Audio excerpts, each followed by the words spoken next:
আমাদের নিবেদন চ্যানেলেরই দুই সদস্য, তিতলি এবং স্মিতা। তারা প্রশ্ন করেছেন ঠাকুরের যত মত তত পথ এই বাণীর ব্যাখ্যা করতে। তাদের এই প্রশ্ন উত্তরের আজকের এই ভিডিওটি। আপনি কি জানেন এই পৃথিবীতে যত ধর্ম, যত মত, যত পথ আছে সব কটাই সত্য হতে পারে? একটু ভাবুন তো। একজন বলে আমার পথই সঠিক, আরেকজন বলে না, আমারটাই একমাত্র সত্য। তাহলে সত্যি কে? আজ থেকে প্রায় 150 বছর আগে ঠাকুর শ্রী রামকৃষ্ণ পরমহংসদেব একটি অবাক করা কথা বলে গেছেন, যত মত তত পথ। কিন্তু এই কথার আসল মানে কি আমরা সত্যিই বুঝেছি?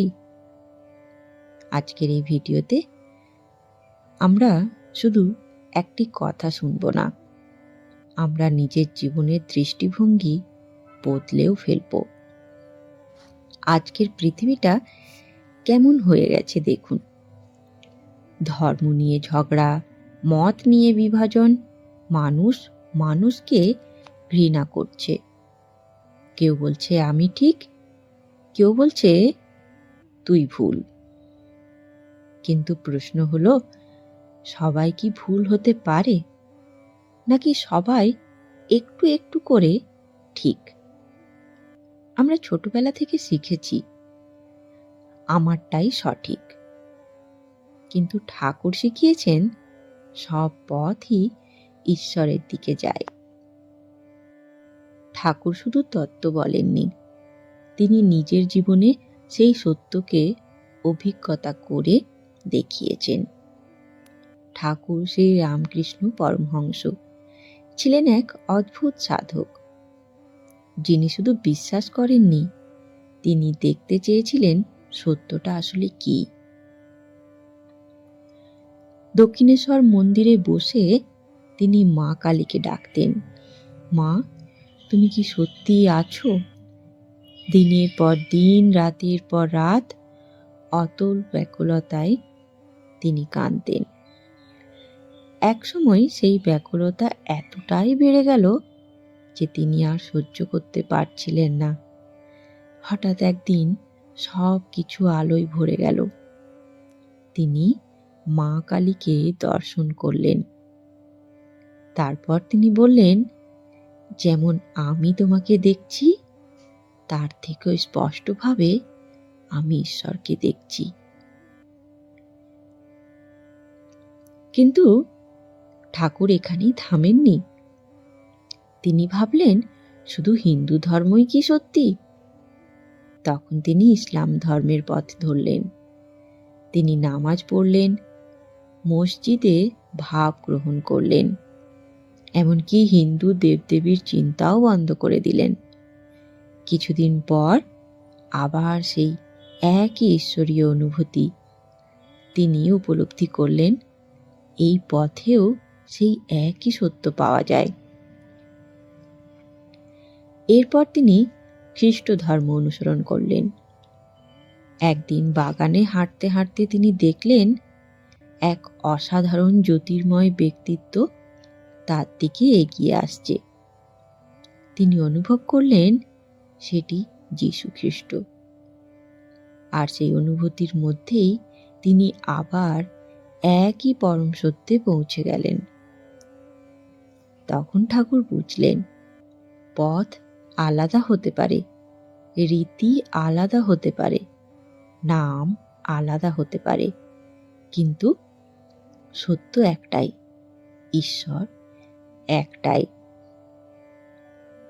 ঠাকুর বলতেন একটা পুকুর আছে, কেউ একদিক থেকে জল তুলে বলে জল, কেউ অন্য দিক থেকে জল তুলে বলে পানি।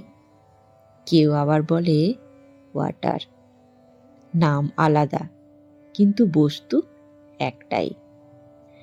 ঠিক তেমনি কেউ বলে কালী, কেউ বলে আল্লাহ, কেউ বলে গড, কিন্তু সবই একই সত্যের ভিন্ন নাম। ঠাকুর তাই বলেছিলেন, যত মত তত পথ। মানে তুমি তোমার পথে চলো, কিন্তু অন্যের পথকে অস্বীকার করো না, কারণ সবই পথ শেষ পর্যন্ত সেই এক ঈশ্বরের কাছেই নিয়ে যায়। তাহলে যত মত তত পথ। এর মানে এই নয় যে সব কিছু ঠিক, এর মানে সত্য এক, কিন্তু তাকে পাওয়ার পথ অনেক। ধরুন একটা পাহাড় আছে, কেউ পূর্ব দিক থেকে উঠছে, কেউ পশ্চিম দিক থেকে উঠছে। দুজনের পথ আলাদা, কিন্তু গন্তব্য একটাই। আমরা কি করি? নিজের পথকে বড় করি, অন্যের পথকে ছোট করি। এটাই আমাদের ভুল। ঠাকুর শিখিয়েছেন, অন্যের পথকে সম্মান করো, নিজের পথই গভীর হও। চলুন বাস্তব জীবনের কিছু উদাহরণ দিয়ে বিষয়টিকে বোঝার চেষ্টা করি। আজকের দিনে এটা কিভাবে প্রযোজ্য? বাড়িতে স্বামী একরকম ভাবে আর স্ত্রী আরেক রকম ভাবে, তাই ঝগড়া হয়। সমাজে ধর্ম আলাদা বলে দূরত্ব তৈরি হয়। সোশ্যাল মিডিয়ায় মত না মিললেই ব্লক, হেট, ট্রোল। কিন্তু যদি আমরা যত মত তত পথ এই চিন্তাটা গ্রহণ করি, তাহলে কি হবে? আমরা শান্ত হব, সম্পর্ক ভালো হবে, মন হালকা হবে। আসুন এবার আমরা জানব আবেগ প্লাস আত্ম উপলব্ধি। তার আগে একটু থামুন আর নিজের মনকে একটা প্রশ্ন করুন, আমি কি সত্যিই অন্যের মতকে সম্মান করি, নাকি আমি শুধু নিজেরটাই সঠিক মনে করি? চুপচাপ নিজের ভেতরে তাকান, কারণ সত্যটা আমরা সবাই জানি, কিন্তু আমরা স্বীকার করতে চাই না। আমরা বাইরে খুব ভালো কথা বলি, সবাইকে সম্মান করা উচিত, কিন্তু ভেতরে ভেতরে আমরা বিচার করি, আমরা তুলনা করি, আমরা ছোট করি। কেউ আমাদের মতো ভাবলো না মানেই আমরা তাকে ভুল ভাবি। কিন্তু একবার ভাবুন তো, আপনি যেভাবে বড় হয়েছেন, যেভাবে শিক্ষা পেয়েছেন, যেভাবে জীবনকে দেখেছেন, অন্য মানুষটাও তো ঠিক সেইভাবেই তার নিজের পথে বড় হয়েছে। তাহলে সে যদি আলাদা ভাবে, সেটা কি ভুল, নাকি সেটা নিজের পথ? ঠাকুর শ্রী শ্রী রামকৃষ্ণদেব পরমহংস আমাদের খুব সহজ একটা শিক্ষা দিয়েছেন, অন্যের পথকে অস্বীকার করো না, কারণ সত্যকে পাওয়ার পথ এক নয়, প্রত্যেকের পথ আলাদা। একবার নিজের জীবনের দিকে তাকান, কত সম্পর্ক শুধু মতের অমিলের জন্য ভেঙে গেছে, কত ঝগড়া হয়েছে শুধু আমি ঠিক এই অহংকার থেকে। কিন্তু যদি আমরা একটু থামতাম, একটু বুঝতাম, তাহলে হয়তো অনেক কিছু বাঁচানো যেত। আজ এই মুহূর্তে একটা ছোট্ট সিদ্ধান্ত নিন, আপনি নিজের মত রাখবেন, কিন্তু অন্যের মতকেও সম্মান করবেন। কারণ নিজের মতকে বড় করা সহজ, কিন্তু অন্যের মতকে জায়গা দেওয়া, সেটাও বড় হওয়া। মনে রাখবেন, সত্যি বড় হতে গেলে নিজের আমিটাকে একটু ছোট করতে হয়। যেখানে আমি কমে যাই, সেখানে ভালোবাসা বাড়ে, শান্তি আসে আর ঈশ্বরকে অনুভব করা যায়। হয়তো আজকের পর আপনার দৃষ্টিভঙ্গি একটু বদলাবে, আর যদি বদলায় তাহলে শুধু আপনার জীবন নয়, আপনার চারপাশের মানুষগুলোরও জীবন বদলে যাবে। শেষ করার আগে আরেকবার মনে করি ঠাকুর শ্রী রামকৃষ্ণদেবের সহজ কিন্তু গভীর সত্য, যত মত তত পথ। কিন্তু আজ আমরা কি করছি? আমরা মতকে পথ বানাচ্ছি না, আমরা মতকে অস্ত্র বানাচ্ছি। আমি ঠিক, এই প্রমাণ করতে গিয়ে আমরা মানুষকে হারিয়ে ফেলছি।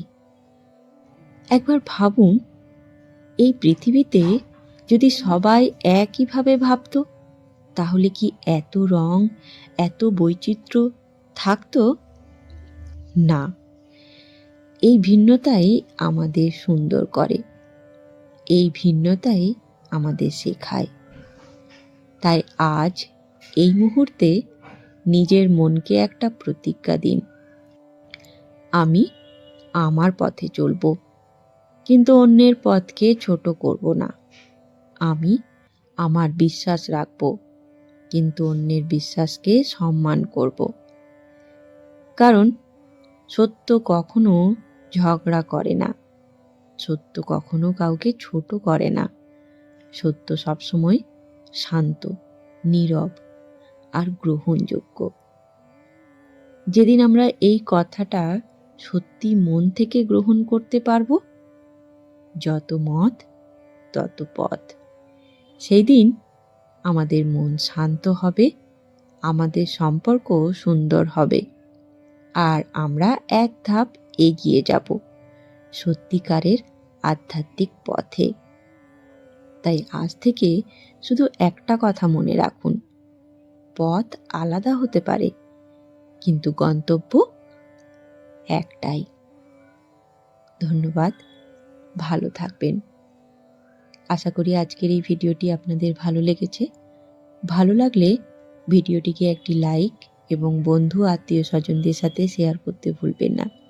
সাথে আরেকটি অনুরোধ, যদি এখনও অবধি চ্যানেলটিকে সাবস্ক্রাইব করে না থাকেন, তাহলে অনুরোধ রইল ঠাকুর, মা ও স্বামীজির এই চ্যানেলটিকে সাবস্ক্রাইব করে নেবার, যাতে তাদের এই বাণী আপনার কাছেও সবার প্রথমে পৌঁছে যায়।